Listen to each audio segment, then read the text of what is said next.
Okay, welcome back future flair. आज हम study करने वाले हैं डेप्थ लिमिटेड सर्च एल्गोरिथम को। शॉर्ट फॉर्म में बोले तो डीएलएस एल्गोरिथम को। तो डीएलएस एल्गोरिथम की बात करें तो सबसे पहले ये क्या है, अनइन्फॉर्म सर्चिंग टेक्निक है। अब अनइन्फॉर्म क्या होती है, मैं लास्ट क्लास में डिटेल में डिस्कस कर चुका हूं, मैं यहाँ पे शॉर्टली एक्सप्लेन कर देता हूं। अनइन्फॉर्म क्या होती है कि भाई जो भी हम किसी प्रॉब्लम को सॉल्व करने के लिए जो भी एक्शन लेंगे वो डीएलएस एल्गोरिथम को नहीं मालूम होगा कि ये मुझे गोल स्टेट की तरफ या मेरे सोल्यूशन की तरफ लेके जा रही है या नहीं।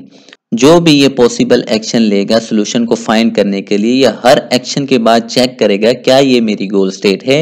अगर है तो ओके, सर्चिंग रोक देगा। अगर नहीं है तो ये क्या करेगा, उस स्टेट को दोबारा से एक्सप्लोर करेगा, उसके ऊपर दोबारा से कोई ना कोई एक्शन लेगा।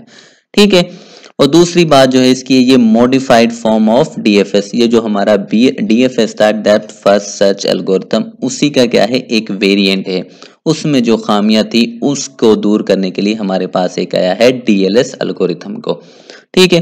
तो डीएफएस में क्या प्रॉब्लम थी, एक तो सबसे पहली जो प्रॉब्लम थी वो थी may go very deep into tree graph. अब फॉर एग्जांपल ये मेरा क्या है, ग्राफ है। अब मेरा जो सोल्यूशन है वो मान लो बी है, मुझे बी को फाइंड करना है इस ग्राफ में से। अब डीएफएस में हमारी प्रॉब्लम क्या थी, वो क्या करता था, डीप में सर्च करते जाता था करते जाता था करते जाता था, और ये क्या हो जाता था, एक इनफाइनाइट लूप में फंस जाता था। ठीक है। अब मान लो अगर इनफाइनाइट लूप में ना भी फंसे तो देखो कहाँ पे है सोल्यूशन, यहाँ पे है, बिल्कुल नेबर में पड़ा हुआ है। तो ये क्या कर रहा है, सर्च करते जा रहा है, पहले फुल डीप में गया जब तक उसे डेड एंड नहीं मिला। जब डेड एंड मिला तो फिर उसने बैक ट्रैक किया, फिर जाके उसे सोल्यूशन मिला। तो इन दो प्रॉब्लम से बचने के लिए हमारे पास क्या आता है, हमारा डीएलएस एल्गोरिथम। अब डीएलएस जो हमारा एल्गोरिथम है वो किस तरह से इन प्रॉब्लम को सोल्व करता है, सबसे जो इसका मेन इंपॉर्टेंट पॉइंट है वो क्या करता है, एक डेप्थ लिमिट लगा देता है। फॉर एग्जांपल मैं लिमिट लगा देता हूं यहाँ पे 2। अगर मैं इसके लेवल की बात करूं तो ये हमारा 0 लेवल और ये हमारा 1 लेवल और ये 2। अब मैंने लिमिट लगा दी 2 की, तो ये कहां तक सर्च करेगा, सिर्फ और सिर्फ लेवल 2 तक, इससे डीप नहीं जाएगा। क्यों, वजह क्या है उसकी, क्योंकि हमने उसकी लिमिट क्या लगाई है, यहाँ पे 2 लगा दी है। तो अब देखो ना तो वो डीप जाएगा और ना ही वो किसी इनफाइनाइट लूप में फंसेगा। ठीक है। तो इस मकसद के लिए हम यूज करते हैं हमारा डीएलएस को। अब ये जो हमारा क्वेश्चन है, अब हम इसको क्या करते हैं, सॉल्व करते हैं। तो मैं इस क्वेश्चन के ऊपर क्या लगा देता हूं, हमने लिमिट लगा दी 2 की और हमने गोल सेट कर दिया। हमारा गोल क्या है, एच है, यानी हमें एच को फाइंड करना है। अब लिमिट हमारी 2 है यहां तक।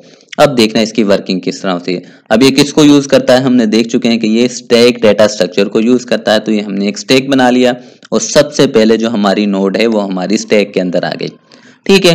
अब इसको विजिट किया जाएगा और जब इसको विजिट करेंगे तो इसको जब पॉप किया जाएगा, यानी इसको निकाला जाएगा। जब इसको निकालेंगे तो क्योंकि ये हमारी गोल स्टेट नहीं थी तो ये हमें 2 मजीद और स्टेट के पास भेज रहा है। ठीक है। अगर इसको एक्सप्लोर करेंगे तो बी और सी।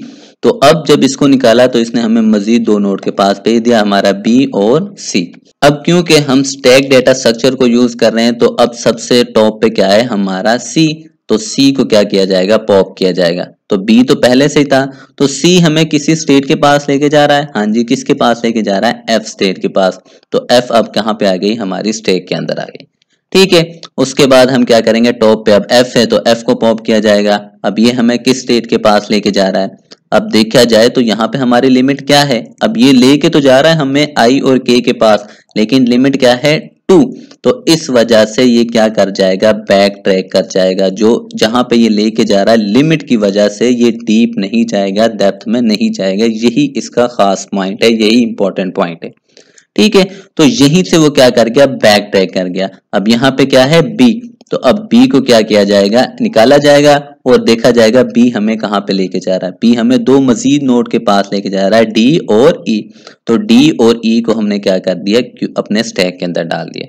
अब टॉप पे हमारे पास क्या है, ई। तो अब ई को किया जाएगा और देखा जाएगा क्या ई मुझे किसी और स्टेट के पास लेके जा रहा है, नहीं लेके जा रहा। ठीक है। तो फिर अकेला डी बचा, तो डी को पॉप किया जाएगा और डी क्या किसी और स्टेट के पास लेके जा रहा है, हाँ जी लेके तो जा रहा है जी और एच पे, लेकिन हमारी लिमिट क्योंकि 2 है, लेवल 2 पे ही हम हैं, तो इस वजह से उनको क्यू के अंदर नहीं डाला जाएगा।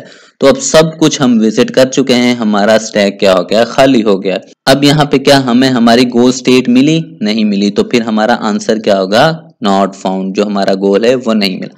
लेकिन अगर हमारा गोल होता ई तो फिर हमें क्या हो जाना था, मिल जाना था। ठीक है, अब ये क्यों नहीं मिला, एच देखो बिल्कुल इसके नीचे है, सिर्फ और सिर्फ जो हमारी लिमिट है उसकी वजह से हमें हमारा गोल स्टेट नहीं मिले। ठीक है, मैं सब कुछ अरेज कर देता हूँ। अब हम बात करते हैं इसके की पॉइंट्स की। क्या ये हमें कंप्लीट आंसर देता है? देखो ये तो हमने अभी टेस्ट कर लिया, इसने हमें आंसर नहीं दिया। ठीक है, एच था हमारा गोल, इसने यहीं पे स्टॉप कर दिया लिमिट की वजह से। तो not complete if the solution deeper than the depth limit, अगर तो डेप्थ से नीचे है फिर तो नहीं देगा, लेकिन if the solution with in the depth, अगर 2 से ऊपर होता या 2 तक होता लिमिट तक, तो फिर तो फाइनली हमें आंसर मिलना ही मिलना था। ठीक है, उसके बाद क्या ये ऑप्टिमैलिटी है इसकी, यानी ये शॉर्टेस्ट पाथ हमें फाइंड करके देता है? नहीं देता। वजह उसकी क्या है? अब देखो मान लो ये मेरा जो आंसर था या मेरा गोल था वो बी था, तो ये डायरेक्ट ये पहले सी पे आया, इसने डायरेक्ट बी के पास नहीं गया कि ये इसका नेबर है इसके पास, नहीं, ये पहले क्या गया, सी के पास गया, फिर डेप्थ में गया, फिर बैक ट्रैक करके आया। शॉर्टेस्ट तो ये होता है ना, यहाँ से सीधा यहाँ पे आ जाता, लेकिन इसने इस तरह नहीं किया, तो इस वजह से ये क्या है, हमारा ऑप्टिमल भी नहीं है। उसके बाद टाइम कम्प्लेक्सिटी की बात की जाए तो इसकी जो टाइम कम्प्लेक्सिटी होती है वो ऑर्डर ऑफ बी की पावर एल होती है। बी हमारा ब्रांचिंग फैक्टर होता है, जिस तरह के हमारी ए एक नोड है, इसकी कितनी ब्रांचेस हैं, 2 है, बी और सी। अगर इसकी 3 होती तो फिर हमारा बी यहाँ पे क्या होता, 3 होता। उसके बाद एल हमारा क्या है, डेप्थ लिमिट होती है। तो ये देखो 0 1 2, तो यहाँ पे हमारी डेप्थ लिमिट कितनी है, 2 दी थी, तो वो हमारा क्या होगा, एल होगा। ठीक है, उसके बाद इसके स्पेस कॉम्प्लेक्सिटी की बात की जाए वो हम आती है order of B multiply by L.